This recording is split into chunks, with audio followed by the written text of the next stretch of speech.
And in today's video, we're making stained glass art. We got inspired to do this craft by all the stained glass church windows. This craft is a two-step process, so you'll first see us stain and dye the pasta, and then we'll put it on the paper and create this. And then you guys are gonna watch them make it because I'm gonna be behind the camera filming them do everything. And if you're new to our show, Hi, I'm Riley. I'm Reese. and I'm Grace. Now on to the video. And the things you'll be needing for this craft are flat pasta, liquid watercolors, and rubbing alcohol, and you mix these two together to dye the pasta. 2 pieces of compact paper, Painter's tape, scissors. and Sharpies. So let's get started. The first step is to dye our pasta. Because that takes about 2 to 3 hours to dry. Alright, so you might want to get a bowl for this step so that it doesn't spill everywhere when it goes into the bag.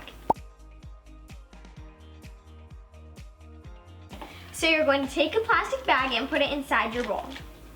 Now 1 teaspoon of rubbing alcohol. Parents should probably help their kids do this part.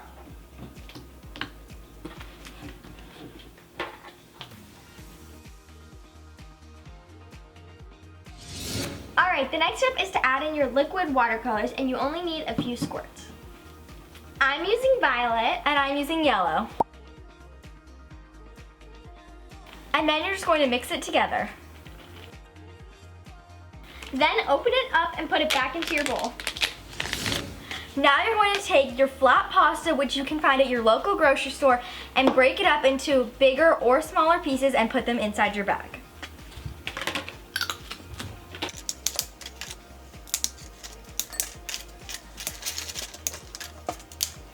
Alright, the next step is to carefully mix around your pasta with the dye, and you have to be really careful not to break the pasta. And once you have it all mixed up, let it sit for 15 minutes.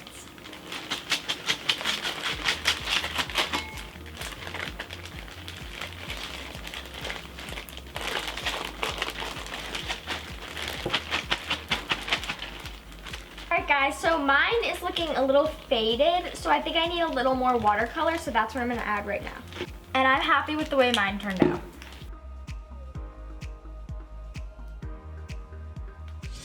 Alright guys, it's been 15 minutes and now we're going to separate the pasta, and be really careful because it's still going to be wet, so try not to stain your clothes.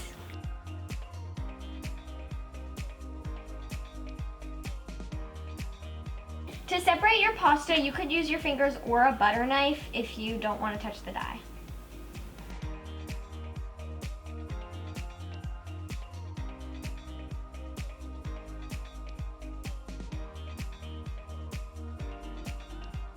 Now we're going to set this outside for 2 to 3 hours, and since we live in Arizona where it's 110 degrees, it'll probably dry a little faster. When the pasta is done drying, it should look something like this.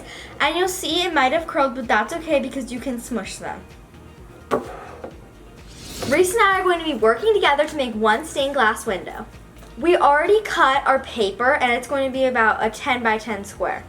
As long as the contact paper is the same size, you can make it as big or as small as you would like. So the first step is you're going to take your contact paper and place it on your surface. So once Grace pulls off the contact paper, I'm going to place some painter's tape down to hold it in place.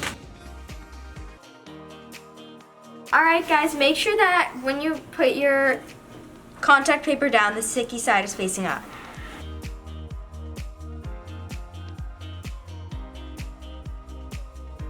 You have all of these beautiful colors here, and what you're going to do is you're just going to take a big or a small piece, place them, and you're going to push it down. And it may crack, but that's okay, because we're going to be putting another piece of contact paper on top so it'll stay in place.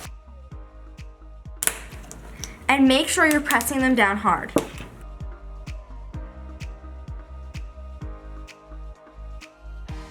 And there's nothing wrong with them breaking because it gives it more of a stained glass look.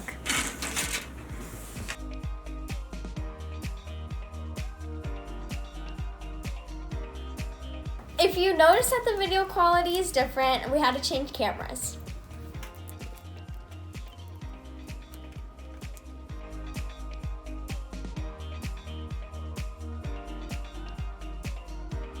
Try to keep a little space between the colors because we're going to go over with a black marker.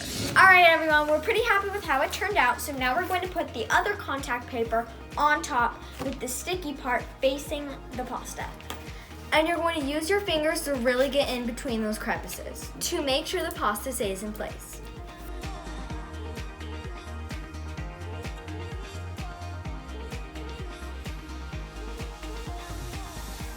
So the sticky part is going face down.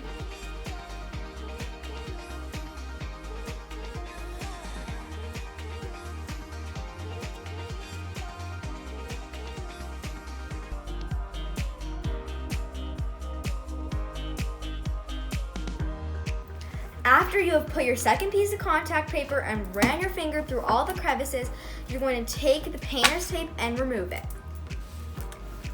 Be very careful in this process and do it slow so that none of the pasta comes out.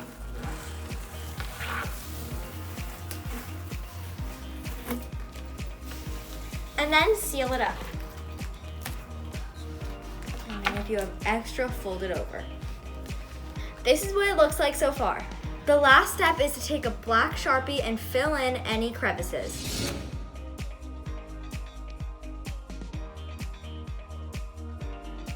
And this is the final result. We hope you guys enjoyed making this craft with us, and we'll see you next time. Bye!